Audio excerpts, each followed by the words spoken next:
Hello मेरे प्यारे बच्चों, कैसे हैं आप सभी। बहुत बहुत स्वागत है आप सभी का क्लास 6 हिंदी मीडियम चैनल पर। तो प्यारे बच्चों, मेरा नाम है अमित वर्मा। वैसे तो बहुत सारे बच्चे जानते भी हैं और कुछ नए बच्चे हैं जो शायद मुझे नहीं जानते, तो मैंने आपको बता दिया। मेरा नाम है अमित वर्मा और मैं आपको पढ़ा रहा हूँ मैथमेटिक्स यानी कि गणित। और हम लोग बहुत अच्छे से, बहुत मजे के साथ अपना जो गणित है उसको पढ़ रहे हैं। चैप्टर्स को धीरे धीरे अपना जो है एक एक करके कवर कर रहे हैं। तो बच्चों, हमारा पहला चैप्टर जो है क्लास 6 के लिए वो है अपनी संख्याओं की जानकारी। तो हमारी जितनी भी संख्याएं हैं उन संख्याओं के बारे में हम लोग जानकारी प्राप्त कर रहे हैं, जानकारी ले रहे हैं अलग अलग तरह की।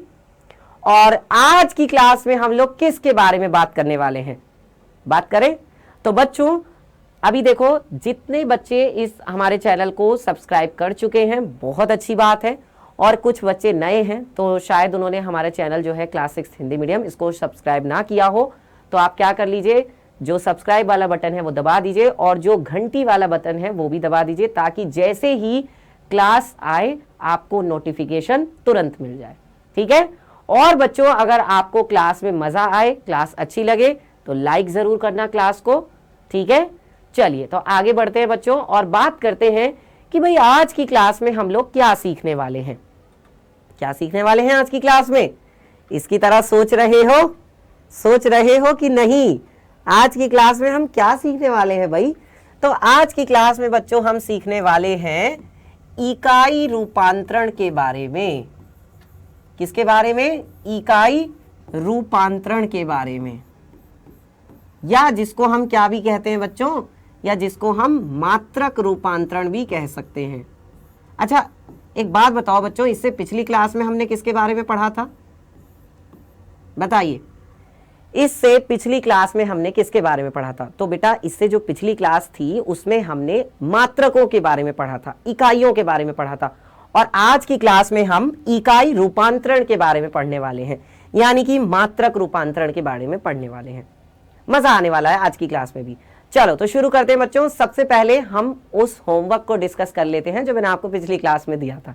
अब वैसे तो बच्चों ने मुझे होमवर्क करके भेजा था और मैंने आपसे ये भी कहा था कि बच्चों आप होमवर्क करेंगे और उसको मुझे आप कमेंट सेक्शन में आंसर जो है उसका वो मुझे बता देंगे। ठीक है।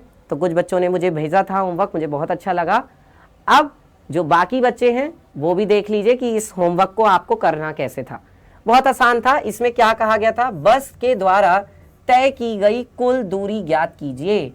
एक बस के द्वारा जो टोटल डिस्टेंस कवर की गई थी वो हमें बतानी थी। तो क्या होगी बच्चों, यहाँ पे देखो, अब बस कहां से चलना शुरू करती है? जो हमारी बस है वो ए से चलना शुरू करती है और ए से कहां पर जाती है? बी पर जाती है। कितने किलोमीटर? 4170 किलोमीटर। तो हमने यहां पे लिखा 4170 किलोमीटर। इसके बाद बस कहां से कहां गई? बी से सी पर गई। कितने किलोमीटर? 3410 किलोमीटर। 3410 किलोमीटर। उसके बाद बस कहां से कहां गई? सी से डी पर गई। कितने? 2160 किलोमीटर। 2160 किलोमीटर। और उसके बाद कहां से कहां गई बच्चों? उसके बाद बस जो है वो डी से ई पर गई है, 8140 किलोमीटर। तो 8140 किलोमीटर भी इसी में जुड़ेगा। ओके। उसके बाद बच्चों ई से एफ पर गई है। कितने किलोमीटर? 4830 किलोमीटर। यहां पर आ गया आपका 4830 किलोमीटर। उसके बाद कहां से कहां गई है? एफ से जी पर गई है, 2550 किलोमीटर। 2550 किलोमीटर। और उसके बाद कहां से कहां गई है बच्चों? जी से, भाई एफ से जी पर गई और जी से वापस कहां पर आ गई? जी से वापस जो है वो ए पर आ गई है, 1290 किलोमीटर। 1290 किलोमीटर की दूरी तय करके। तो जो बस ने टोटल डिस्टेंस कवर की, जो टोटल कुल मिलाकर के दूरी तय की है वो ये सारी, अब इस सबको जोड़ेंगे। तो बेटा देखो 0 0 0 0 0 0 0, तो क्या आ गया? 0 आ गया। ठीक है। उसके बाद क्या आएगा? 7 और 1 8, 8 और 6 कितने हो गए? 14। 14 और 4 कितने हो गए 18, 18 और 3 हो गए 21, 21 और 5 कितने हो जाएंगे 26, 26 और 9 कितने हो जाएंगे 35, 35 का यहाँ पे आ गया 5, हासिल कितना लगा 3, यहाँ पे हमने लिख दिया 3, 3 और 1 4, 4 और 4 8, 8 और 1 9, 9 और 1 10, 10 और 8 18, 18 और 5 कितने हो गए 23, 23 और 2 हो गए 25 का 5, हासिल लगा कितना 2, तो 2 गया यहाँ पे, तो 2 और 4 6, 6 और 3 9, 9 और 2 11, 11 और 8 19, 19 और 4 कितने हो गए 23, 23 और 2 कितने हो गए 25, 25 और 1 कितना हो गया 26। तो वो जो बस है उसने 26,550 किलोमीटर की दूरी तय की है कुल मिला जुलाकर। ठीक है बच्चों, सबको आया समझ में अच्छे से? बताओ जल्दी से, सबको अच्छे से समझ में आ गया ना? दूरी कितनी तय की है 26,550 किलोमीटर। ओके, अब हम लोग बच्चों बात करेंगे इकाई रूपांतरण के बारे में। अभी देखो इकाई रूपांतरण क्या होता है, क्यों हमें जरूरत पड़ती है इकाई रूपांतरण की। ठीक है तो इकाई रूपांतरण की बच्चों हमें जरूरत इसलिए पड़ती है कि देखो अब कई बार ऐसा होता है, मैंने आपको बताया था कि जब हम तेल लेने के लिए जाते हैं, तेल क्योंकि बहुत कम मात्रा में हम लोग लेते हैं, जैसे मान लो सिर में लगाने वाला तेल लेने जा रहे हैं तो वो बहुत कम मात्रा में हम लोग लेते हैं तो हम उसको ml में बोलते हैं। लेकिन वही अगर हम दूध लेने जा रहे हैं तो हम दूध लेने जाने के लिए हम लीटर में बात करते हैं। अगर हम दूध की बात करते हैं तो हम लीटर में बात करते हैं, तो इसका मतलब वो एक अलग चीज हो गई, है ना। तो बच्चों अब मान लो कहीं पर अगर हमने तेल के बारे में बात कही है और वो मिलीलीटर की बजाय लीटर में लिखा हुआ है, बहुत छोटे मात्रा में, है ना, तो इसका मतलब हमें उसको मिलीलीटर में बदलने की जरूरत है। तो मतलब हमें इकाई रूपांतरित करने की जरूरत है, मात्रक को बदलने की जरूरत है। क्योंकि देखो तेल को नापने के लिए मिलीलीटर भी होता है, लीटर भी होता है, क्योंकि ये क्या है, एक तरल पदार्थ है, एक लिक्विड है ना। अब कैसे बदला जाता है बच्चों, उसके लिए इस सारणी को बहुत ध्यान से समझना है हमें। ये सारणी जो है सब कुछ बता देगी कि क्या कैसे करना है। ठीक है, यही हमें मेन रूप से यहाँ पर आज पढ़ना है।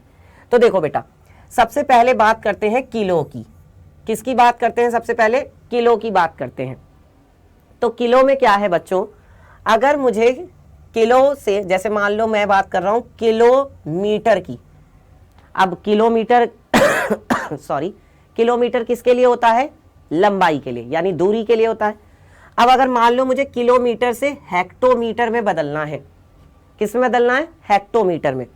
और मुझे मान लो हेक्टोमीटर से डेकामीटर में बदलना है, और फिर मान लो मुझे डेकामीटर से मीटर में बदलना है, तो मुझे क्या करना पड़ेगा? मुझे 10 से गुणा करनी पड़ेगी। मतलब क्या है कि देखो अगर मैं किलोमीटर को हेक्टोमीटर में बदलना चाह रहा हूं तो मुझे बच्चों 10 से गुणा करने की जरूरत है, और अगर मैं किलोमीटर को डेकामीटर में बदलना चाह रहा हूं तो फिर मुझे 10 से गुणा करने की जरूरत है। मतलब अगर मैं यहां पर 10 से गुणा कर दूंगा, बात आ रही समझ में, तो वो किस में बदल जाएगा? हेक्टोमीटर में। और जो भी नंबर दिया गया है अगर मैं उसमें फिर से 10 से गुणा कर दूंगा तो वो किस में बदल जाएगा? डेकामीटर में बदल जाएगा। और अगर मैं उसमें फिर से एक बार और 10 से गुणा कर दूंगा तो वो किस में बदल जाएगा? मीटर में बदल जाएगा। तो अब अगर सुनो ध्यान से, अब अगर आपको कोई चीज किलोमीटर में दी गई है, सुनना ध्यान से, अगर आपको कोई चीज किलोमीटर में दी गई है और उसको आपको मीटर में बदलना है तो आपको कितनी बार 10 से गुणा करनी पड़ेगी? 1 2 3, 3 बार आपको 10 से गुणा करनी है। तो कहने का मतलब आपको 1000 से गुणा करनी पड़ेगी। आई बात समझ में? जैसे मान लो आपको दिया गया है 1-2 किलोमीटर, आपको मान लो 12 किलोमीटर दिया गया है और आप इसे चाह रहे हो कि आप मीटर में बदलो, तो बेटा ये आपको क्या दिया गया है? 12 किलोमीटर, और इस किलोमीटर को आप चाह रहे हो मीटर में बदलना, तो 10 10 10, इसका मतलब 3 बार 10, यानी आपको 1000 से गुणा करनी पड़ेगी। आपने लिखा 12 और 12 की आपने गुणा कर दी 1000 से, तो जब आपने 1000 से गुणा की तो ये किलोमीटर से किस में बदल जाएगा? मीटर में बदल जाएगा। तो ये कितना आ गया बेटा आपके पास? ये आपके पास आ गया 12,000 मीटर। कितना आ गया 12,000 मीटर। ठीक है, अब इसके बाद बच्चों देखो ये आपकी इकाई होती है, यूनिट, ये आपकी यूनिट है, मतलब ये आपकी इकाई है, मीटर, ग्राम और लीटर। मीटर किसकी इकाई है? मीटर जो है बच्चों वो लंबाई की है, और ग्राम जो है वो वजन की है, और लीटर जो है वो तरल पदार्थों के लिए, लिक्विड के लिए है। ठीक है, अब अगर आप इसके बाद बच्चों मीटर से डेसीमीटर में बदलना चाह रहे हो, डेसीमीटर में, मीटर से किस में? डेसीमीटर में, तो फिर आपको एक बार 10 से गुणा करनी पड़ेगी। और अगर आप डेसीमीटर से वापस किस में बदलना चाह रहे हो? सेंटीमीटर में बदलना चाह रहे हो, तो फिर आपको एक बार और 10 से गुणा करनी पड़ेगी। और यदि आप क्या करना चाह रहे हो? सेंटीमीटर से मिलीमीटर में बदलना चाह रहे हो, तो फिर आपको एक बार और 10 से गुणा करनी पड़ेगी। मतलब जितनी छोटी इकाई में आप बदलना चाहोगे तो आपको उतनी बार 10 से गुणा करनी पड़ जाएगी। अब जैसे मान लो आपके पास 1 मीटर तार है, आपके पास कितना तार है बेटा? आपके पास 1 मीटर तार है, और आप 1 मीटर तार को, या मान लो आप, हाँ आपके पास मान लो 1 मीटर तार है, तो 1 मीटर तार को आप सेंटीमीटर में बदलना चाह रहे हो कि भाई सेंटीमीटर में कितना होगा, तो बताओ बच्चों 1 मीटर में कितने सेंटीमीटर होगा? सिंपल सी बात, 1 मीटर में कितने सेंटीमीटर होगा आप बताओ। देखो बेटा मीटर से हमें किस में बदलना है? सेंटीमीटर में। तो यहां पे है हम मीटर, मीटर देखो यहां पे है। अब यहां से एक बार 10 से गुणा करेंगे तो ये डेसीमीटर में बदलेगा, फिर एक बार और 10 से गुणा करेंगे तो ये किस में बदला जाएगा? सेंटीमीटर में। तो मतलब मुझे 2 बार 10 से गुणा करनी पड़ेगी, 2 बार, है ना। तो इसका मतलब मैंने क्या किया? 1 लिखा, और इस 1 की मैंने किससे गुणा कर दी? 100 से गुणा कर दी, क्योंकि 2 बार 10 से गुणा करने का मतलब क्या है बेटा? 2 बार 10 से गुणा करने का मतलब है 10 धाम 100, तो 100 से ही तो गुणा करनी पड़ी। 2 बार 10 से गुणा करने का मतलब 100 से गुणा, तो मैंने 100 से गुणा कर दिया। और अब ये किस में बदल गया? अब ये सेंटीमीटर में बदल गया। तो इसका मतलब 1 मीटर जो होता है उसमें 100 सेंटीमीटर होते हैं। आई बात समझ में बेटा? 1 मीटर में 100 सेंटीमीटर होते हैं। ऐसे ही अगर मैं ग्राम की बात करूं, किलोग्राम की बात करूं, तो बेटा देखो किलोग्राम से अगर आप क्या करते हो? 10 से गुणा करते हो तो हेक्टोग्राम में बदलेगा, फिर 10 से गुणा करोगे तो डेकाग्राम में बदलेगा, फिर 10 से गुणा करोगे तो ग्राम में बदल जाएगा। तो कहने का मतलब 1 किलो में 1000 ग्राम होते हैं, 1 किलो में 1000 ग्राम होते हैं, क्योंकि आपको किससे गुणा करनी पड़ेगी? 1000 से। जैसे मान लो यहाँ पे लिखा हुआ है 10 किलो, 10 किलो का मतलब क्या है? 10 किलोग्राम। अब यहां पर बेटा जब आप 10 किलोग्राम को ग्राम में बदलने जा रहे हो तो आपको क्या करना पड़ेगा? 10 की गुणा करनी पड़ेगी, क्योंकि आप ग्राम में बदलने जा रहे हो। तो देखो किलोग्राम यहां पर है, अब ये 3 बार 10 से गुणा करनी पड़ेगी यहां, ठीक है ना। एक बार ये, दूसरा ये, तीसरा ये, 3 बार 10 से गुणा करनी पड़ रही है। तो आपने यहां पर 3 बार 10 से गुणा यानी 1000 से गुणा कर दी। और जब आपने 10 में 1000 से गुणा करी तो ये किलोग्राम वाली चीज किस में बदल जाएगी? ग्राम में बदल जाएगी।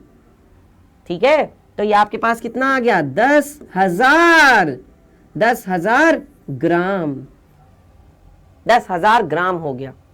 ठीक है, अब बेटा अगर मान लो आपको उधर से इधर चलना हो तो क्या करोगे? भाई देखो अगर आपको सेंटीमीटर से मीटर सॉरी, अगर आपको सेंटीमीटर से मीटर में बदलना हो तब क्या करोगे? देखो मीटर से सेंटीमीटर में बदलने के लिए आपने क्या किया? 100 से गुणा करी, मीटर से सेंटीमीटर में बदलने के लिए। अब जब आपको सेंटीमीटर से मीटर में बदलना होगा, जब आपको क्या करना होगा बेटा? सेंटीमीटर से मीटर में बदलना होगा, तब आप क्या करोगे? तब आप बच्चों भाग दोगे, तब आप भाग दोगे किससे? 100 से। अब की बार आप 100 से भाग दोगे। ठीक है, तो जब गुणा करनी है तो आपको ऐसे ऐसे चलना है, और जब आपको भाग देनी है तो आपको ऐसे ऐसे चलना है। गुणा करते समय आपको इधर जाना है और भाग करते समय आपको ऐसे जाना है। तो 10 से गुणा करते जाओगे ऐसे बदलता जाएगा, और भाग करते जाओगे ऐसे बदलता जाएगा। ठीक है, समझ में आया सबको? बताओ बच्चों, सबको समझ में आ गया? चलो 1-2 सवाल कर लेते हैं जल्दी से, तो समझ में आ जाएगा आपको और अच्छे से। देखो पहला सवाल आपके सामने यहां पर क्या कहा जा रहा है बच्चों, इसमें कहा जा रहा है लंबाई जो है वो नापी जाती है। अब बेटा लंबाई किस में नापी जाती है, ग्राम में, मीटर में, लीटर में, या इनमें से कोई नहीं। लंबाई किस में नापी जाती है, ग्राम में, मीटर में, लीटर में, इनमें से कोई नहीं। तो बेटा ग्राम में तो वजन नापा जाता है, मीटर में क्या नापी जाती है, लंबाई नापी जाती है। मीटर में आपकी लंबाई नापी जाती है, और लीटर में जो है जो भी लिक्विड होता है, जैसे दूध हो गया, जूस हो गया, पानी हो गया, तेल हो गया, वो सब लीटर में नापा जाता है। ठीक है, यहां तक क्लियर है, आ गया समझ में। अगला देखते हैं, कितने मीटर से 1 किलोमीटर बनता है। अब आप बताओ कितने मीटर से 1 किलोमीटर बनेगा। देखो हमें किससे किस में बदलना है, मीटर से हमें किलोमीटर में बदलना है, यानी हमें ऐसे जाना है। ठीक है, तो क्या करना पड़ेगा, कितने मीटर से किलोमीटर। आपके पास क्या है, 1 किलोमीटर, मान लो 1 किलोमीटर है, और उस 1 किलोमीटर को आपको मीटर में बदलना है। तो वापस टेबल पर आए, देखो यहां पर है हम किलोमीटर पे, और मुझे कहां पर जाना है, यहां मीटर पे जाना है। तो मुझे क्या करना पड़ेगा, एक बार 10 से गुणा, 2 बार 10 से गुणा, और तीसरी बार 10 से गुणा, 3 बार मुझे 10 से गुणा करनी पड़ेगी। तो इसका मतलब क्या हुआ, इसका मतलब तो ये हुआ ना कि अगर मुझे किलोमीटर से मीटर में बदलना है तो मुझे 1000 से गुणा करनी पड़ेगी। तो इसका मतलब कितने मीटर से, तो भैया 1000 मीटर से क्या बनता है, 1 किलोमीटर बनता है। 1000 मीटर से 1 किलोमीटर बनता है। आ गया सबको समझ में, यहां तक सबको समझ में आ गया अच्छे से। चलिए तो आज के लिए बच्चों बस इतना ही रखते हैं, बाकी हम लोग पढ़ेंगे फिर अगली क्लास में। तो बच्चों क्या आपको जो मैंने आज पढ़ाया अच्छे से समझ में आया, मजा आया? और अगर आज की क्लास में आपको बच्चों मजा आया है, अच्छे से समझ में आया है, लाइक शेयर करना अपने फ्रेंड्स के साथ, और मुझे कमेंट सेक्शन में जरूर बताना कि आज की क्लास आपको कैसी लगी। मिलेंगे फिर आपसे नेक्स्ट क्लास में, तब तक के लिए टाटा बाय बाय।